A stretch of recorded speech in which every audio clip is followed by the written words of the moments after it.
We are still, under all the layers, ordinary. Cherry doesn't work without a cake.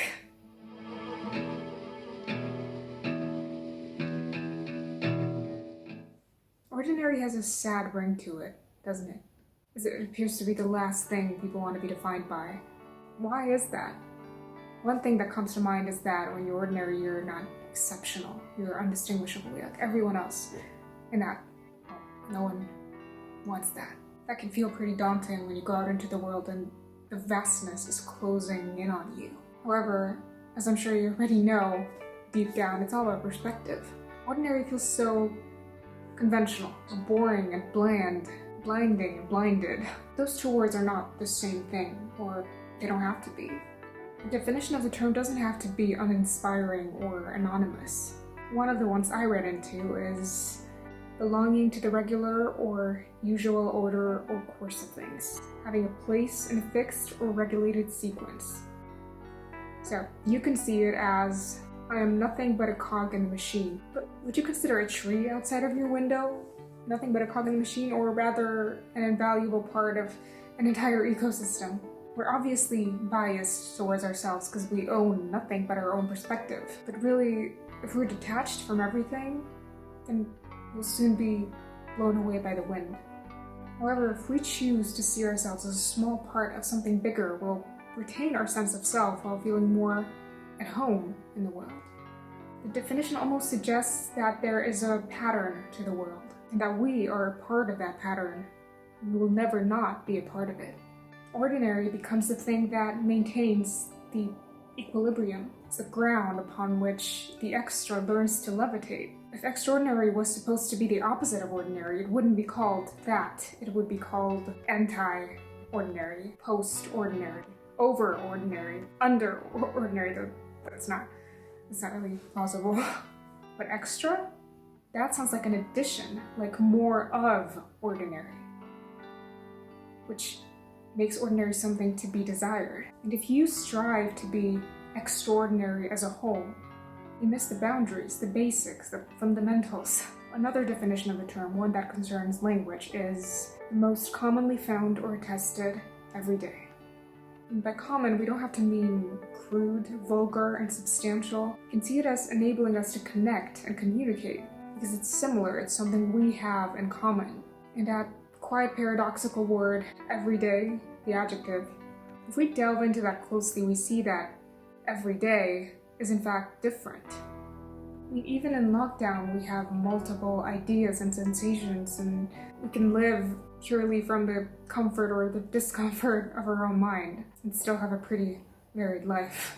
And just because ordinary is something most commonly used, it doesn't mean you can't experiment with its form.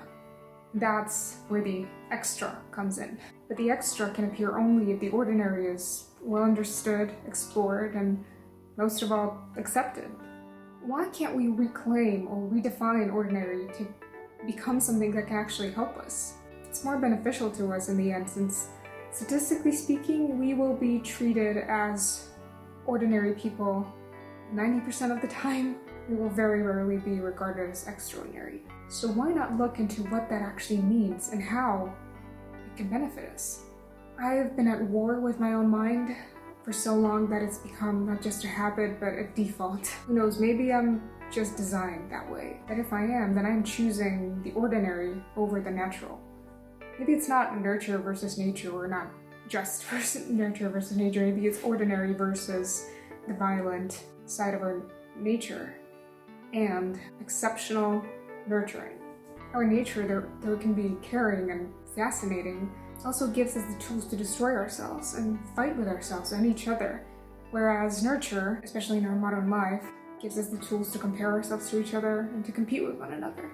Ordinary is the balance, the soothing sound of every day, the ongoing air in our lungs. So why don't we make it active? Why don't we become the agents of the ordinary? And ordinary ourselves and our lives and our minds. That's what I plan on doing here. Specifically with regard to fighting against or with your own mind, because that is where my expertise, or at least my personal experience, lies in delving deep into the mind and seeing its manipulations and tricks and wonders, and just choosing how I want to look at it, how I want to interpret it. It's a scary thing to do sometimes, but as long as I use the ordinary as something that grounds me, it instantly feels more palatable and hopeful. That's what it means to me, what ordinarying means to me. Restoring equilibrium, the order of things, whatever it might be, through noticing the setbacks of my own mind. I know it may be quite stretched, but to be honest with you, the word ordinarying has been in the back of my mind for quite a while now, a few years. I was inspired by a past creative writing teacher of mine who came up with an idea to use music as a verb. To music, I've been musicking. Musicking becomes active, something you choose, something you grasp, something you use to face the day with, an armor of sorts, and not an inescapable fate, something that defines you completely. I had a huge problem with that in the past, creating borders and saying, this is who you are, you cannot transgress. I trapped myself in extraordinary expectations within conditions I was not ready for. I will face life on my own terms and ordinary the hell out of it. I will do it to reach the extra at some point, eventually. Over and over again, all of its extras. And to remember that I would never have done it otherwise if it hadn't been for the ordinarying. My name is Alex, I'm 21 years old, and throughout my entire life I tried to be extraordinary. I chose the idealistic vastness of myself over the one of the world. And because of that, I alienated myself from the people around me to an enormous extent. And that became yet another habit, another default. As a result, I'm left with a chronic sense of stress and guilt and tension. And that's because I'm carrying that extra weight without the ordinary grounding. I never learned how to be grounded, and I can only hope it's not too late. Because I want to work on myself and what it means to actually truly be in charge of your own mind. I know that this is not new, that this is basically Stoicism 101, but somehow putting my own label on it, my own spin on it, gives it more power. Ironically, that's what makes it extraordinary.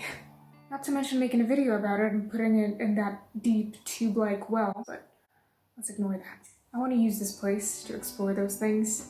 I want to use my voice to make ordinarying alive, to keep myself alive, and at least somewhat connected to the world. It's all about small steps, right? And hopefully I can make someone else feel more alive as well, and more, well, ordinary.